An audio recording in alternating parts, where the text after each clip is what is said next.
রনর কাছে আজ ধরা পড়ে গেল সরোজিনী। হ্যাঁ বন্ধুরা, বিস্তারিত জানতে ভিডিওটিতে একটি লাইক দিয়ে সম্পূর্ণ দেখবার অনুরোধ রইল। ঘরেতে সরোজিনী বলতে থাকে, রাগিনী ম্যাম, আজ একটা বড়সড় ব্লাস্ট অপেক্ষা করছে আপনাদের জন্য, জাস্ট ওয়েট অ্যান্ড ওয়াচ। এরপর সরোজিনীকে বাড়ির সকলের সামনে দাঁড় করানো হয়। তখন রণ ওর মামাকে প্রশ্ন করে, কি হয়েছে?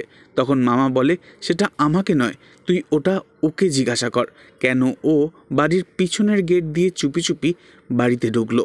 এ কথা শুনে রেগে যায় রণ আর সরোজিনীকে বলে, যেখানে আপনাকে দোতলা থেকে একতলায় নামতে গেলে সিঁড়ি দিয়ে এত কষ্ট করতে হয়, আর আপনি কিনা ওইভাবে বাড়ির বাইরে কেন গেছিলেন বলুন? সরোজিনী উত্তর দিলে রণ ধরে ফেলে সরোজিনী মিথ্যে কথা বলছে রণকে।